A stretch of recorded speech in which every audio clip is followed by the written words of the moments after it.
from the Herbert I. Greenberg Studios at WHIG, it's Up Late with Sam Bass.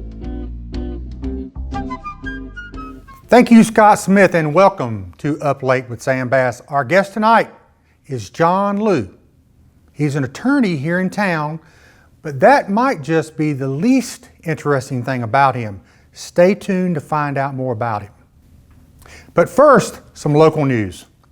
So a couple of weeks ago, the Boys and Girls Club of the Tar River region had their annual Teeny Tiny Turtles on the Tar race in the Rocky Mount Mills. 2,000 tiny rubber turtles were dumped into the Tar River and then raced to the finish line.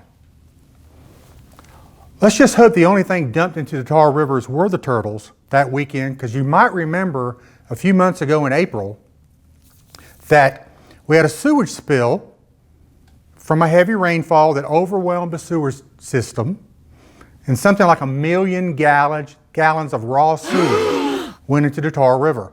Pretty gross, but it could have been worse. Anyway, the Boys and Girls Club raised over $10,000 with this event, so congratulations, great job to them. Ron Green, Desiree Dolberry, Darrell, all you folks over there, you guys do a great job at the Boys and Girls Club, and it's always for a great cause. So, speaking of big money, there's some talk around Rocky Mount that one of the possible locations for getting a new casino is here in Rocky Mount, if the legislature goes along with it and gives it the go-ahead. That could potentially be a great source of revenue in Rocky Mount, but of course there are some folks out there worried about the impact in town with gambling they could have on the area. We'll see where that goes. Which reminds me, what's the best way to get a straight flush in a casino? Anyone? Robbie? Jamie? You go in the bathroom. That was my dad joke, by the way, of the week. It seems to be a recurring theme tonight, the flushing. We'll leave it there. One more thing. I have been asked to help welcome Santa. Santa! I know him, by the way. To the Golden East Mall here in town. Here's a clip of me when I played Buddy the Elf last year. I think I almost got arrested there. Probably shouldn't be hopping around downtown in yellow tights. But kids, don't try this at home. This is for professionals only. Do not attempt this at home. So I think I've got a couple of emails here. They're always fun. This one is from Pam Plays Pickleball at yahoo.com. That email address sounds familiar. It says, Dear Sam, my name is Pam. Isn't that nice how our names rhyme? I guess. I really enjoy watching your show, and my cats do too. They jump on the TV and paw at your face. This is the Pam. I think I remember her. She emailed us a couple of weeks ago. She's the one with all the cats. So anyhow, continuing with the email, I was wondering what you're always drinking on your show and what your favorite drink is. I would like to get you something for your birthday. See you soon. Wink, wink. Love, Pam. You really don't have to get me anything for my birthday, Pam, and I don't know how you know when my birthday is, but I don't know what Pam is thinking, but I'm thinking that I might have a stalker here. You know, a lot of people ask me what I'm drinking on the show, but it's actually it's a secret, so sorry, Pam. Okay, next one. This is from my daughter, Emily. Hey, Daddy. Great job on the show. I just have one critique. I wonder what that could be. You mentioned this guy, John Check, on your show a lot. I've never heard of him before. And I worry that people who are not from Rocky Mount won't know who he is. Well, don't worry, honey. most people in Rocky Mount don't know who he is. So,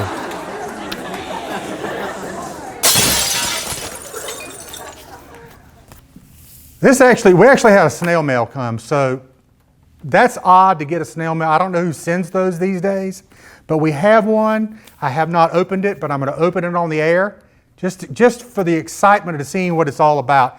It is from a lawyer, which is interesting. It is not from John Liu, by the way, which would be very awkward. So we're going to take a look at what this says.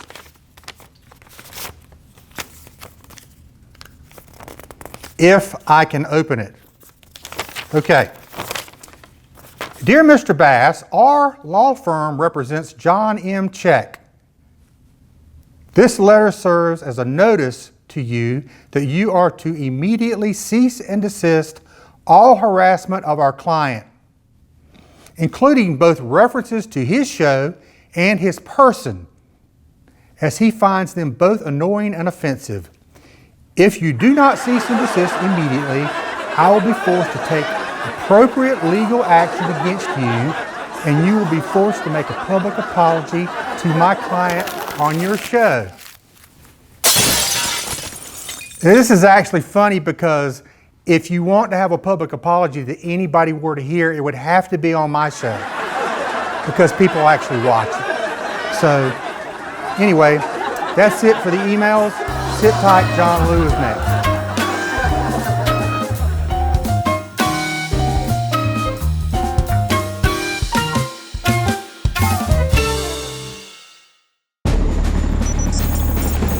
When you're the leader in disaster cleanup and restoration, how do you make like it never even happened happen? Let it rain, Randy! Woo! Yes! By being prepared for anything! Woo! Whatever comes your way, there's a pro for that. Serve Pro, like it never even happened.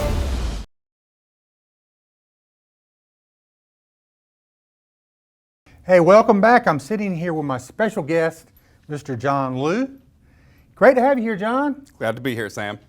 We're going to get to you in a minute, but I understand that you have agreed to do our special Top 5 countdown. Tonight's Top 5 is the top 5 reasons. It's going to be a good one because it's about me. The top 5 reasons that I might need a lawyer. So, John, take it away. Let's jump into it. What's going on here? Sam, definitely looks like you might need a lawyer.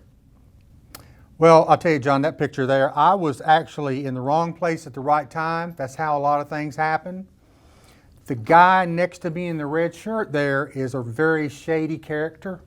So, you know, if you associate with shady people, sometimes you can get in trouble. So, I think, you know, I got out okay. I was locked up a little bit, but I'm free, as you can see. So, You should call us before you end up behind bars. that's right. I will call you. Let's see what we have next. Sort of looks like you might be trying to incite a riot or something, Sam. Yeah. Again, not inciting a riot. The problem was the girl behind me in the red pants. Now, again, she's also a shady character, and I'm thinking there's something about people that wear red. Maybe I shouldn't be hanging out with them or be around them because they are trouble. Watch it, folks. People wearing red. Let's see what else we have.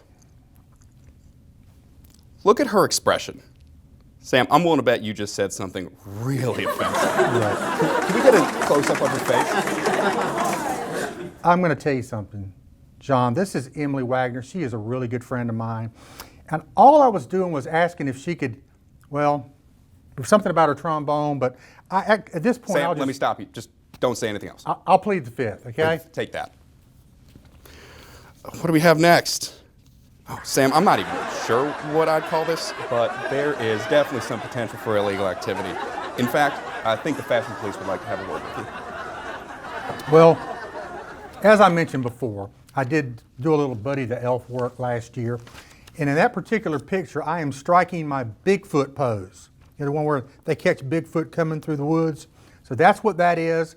I didn't get any trouble, but probably in public, I don't need to be doing these kind of things. But I wouldn't recommend it. we'll see. We'll see.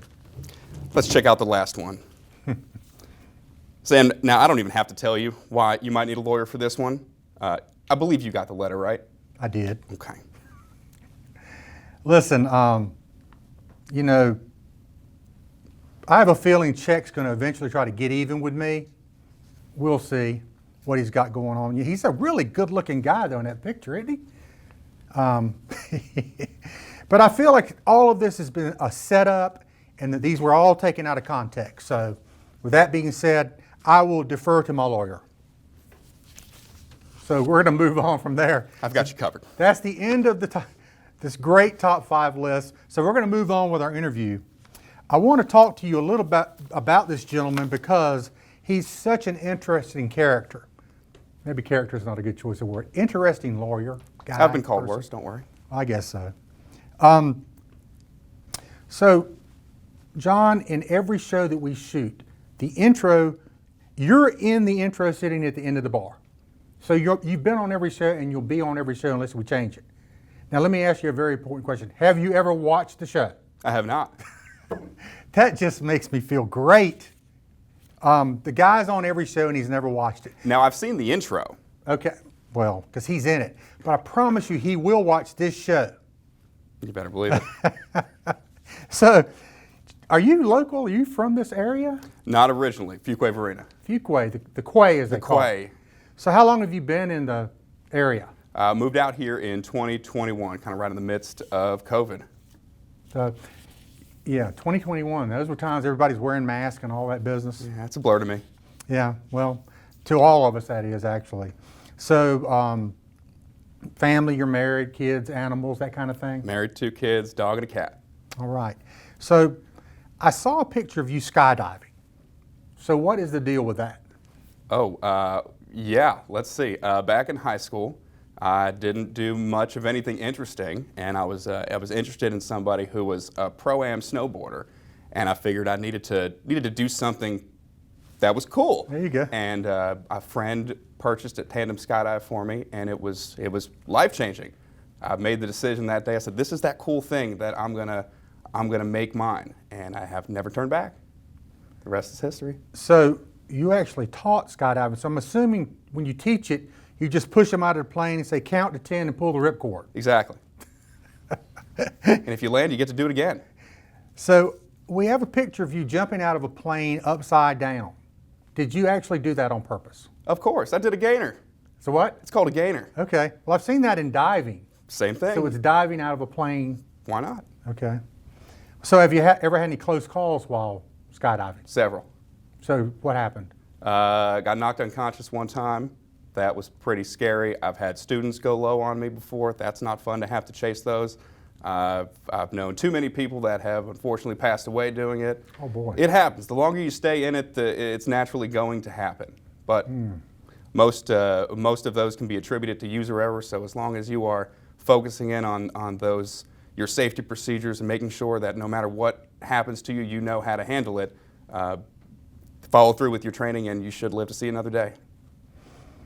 That's good advice, but you're not selling me on the idea. I'm not trying to sell it to you, Sam. I'm trying to keep you away from it. Well, you know, I always see these things on TV where they pull the ripcord and the chute doesn't come out. Has that happened to you? Where you have to go to an emergency chute and all that? I've definitely had to go to my reserve a couple times. Those, probably the videos you're referring to are again going to be user error. Somebody that needed to make a load really quick, right, packed sloppily, and basically caused whatever the problem they were about to face. So. That's interesting stuff. I don't think I could ever do it. Maybe some point in time I might have to have Just a little bucket list item maybe. a couple more of these to be able to get the courage to do that. So you are also okay, help me with it. It's a sommelier. Sommelier. That sounds like somebody from Somalia, but it's not. A sommelier, describe what that is exactly. That is a professional in the kind of world of wine, beer, spirits, cigars, and service. So any high-end restaurant that you go to will typically have several sommeliers on hand to either assist with the sale of any of those intoxicating goods or just the overall service experience if you're spending top dollar for a beautiful dinner.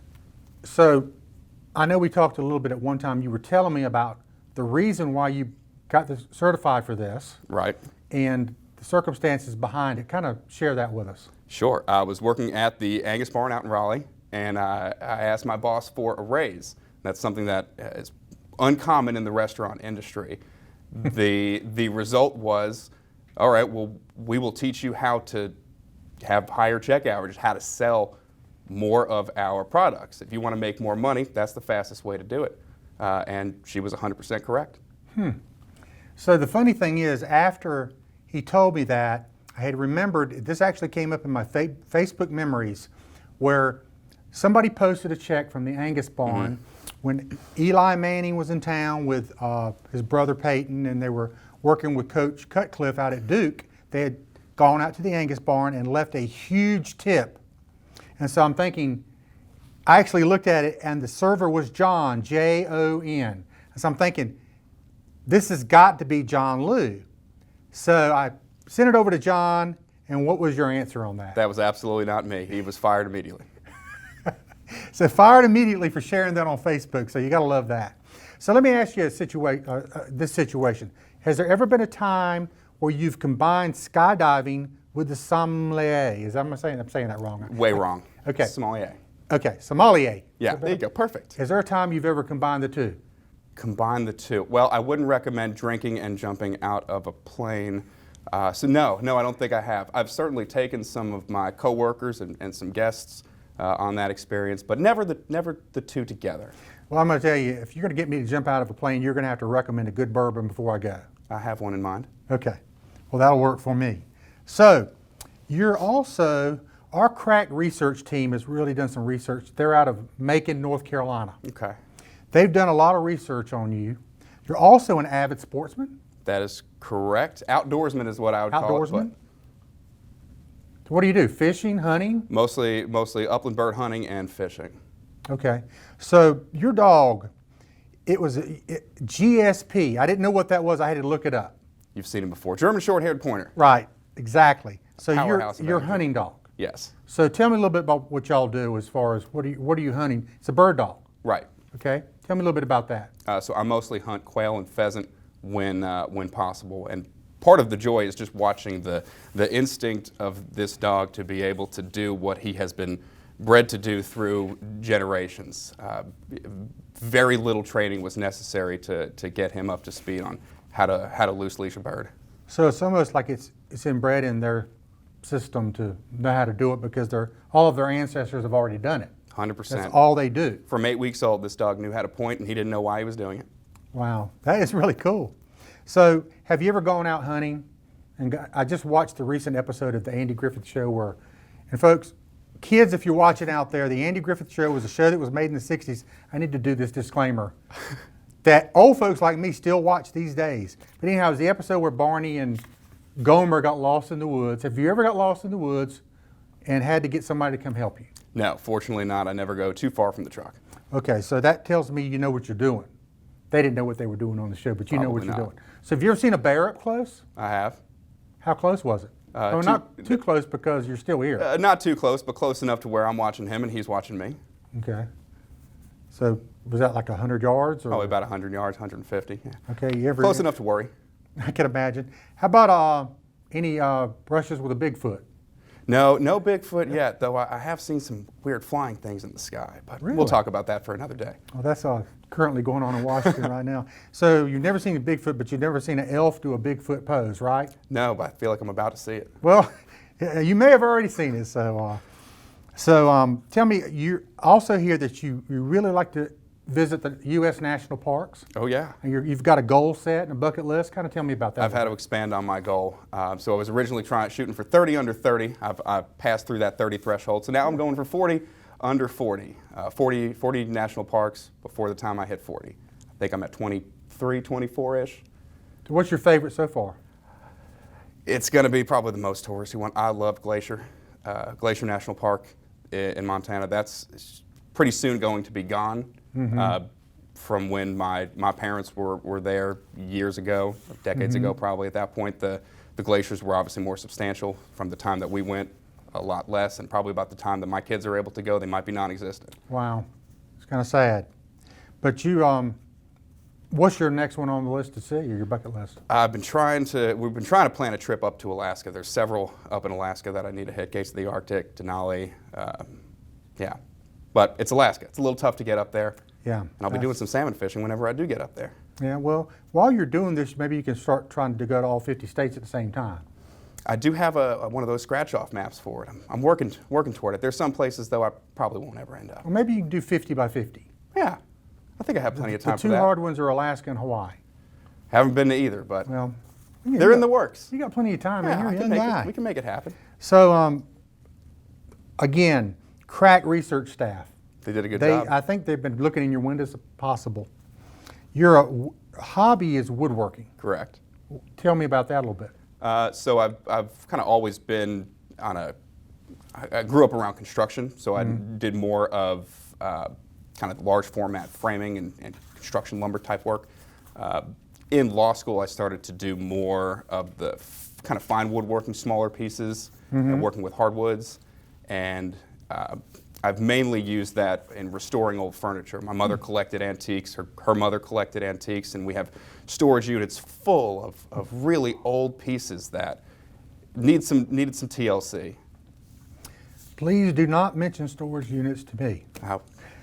Never again, Sam. I'm so sorry. I tell you, my wife and I, storage units are a bad subject at our house. Fortunately, right now, I have none. But you're paying somebody $100 to keep your junk, basically, is how that works.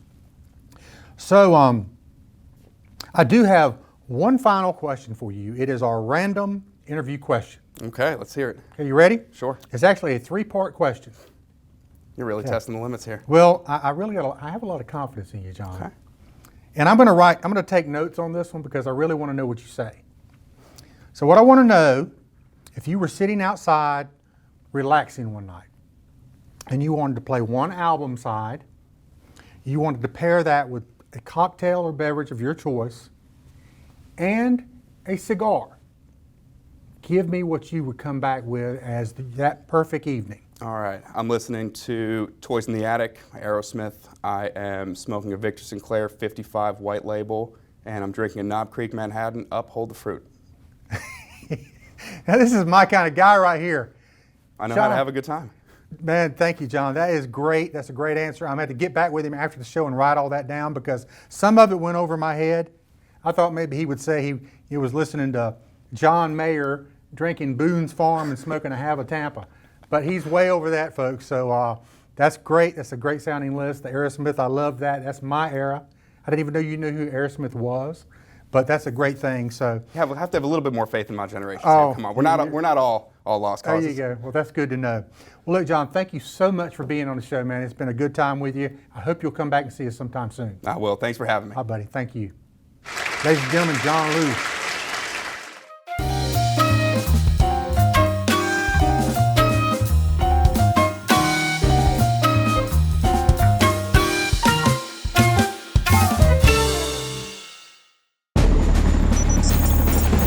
When you're the leader in disaster cleanup and restoration, how do you make like it never even happened happen? Let it rain, Randy! Woo! Yes! By being prepared for anything!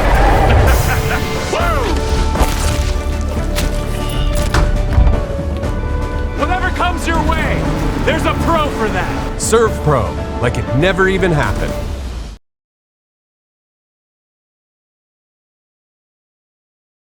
Hey, I want to thank my guest, John Lew, for joining me tonight. We had a good time, found out a lot of interesting things about him. He's a really neat guy.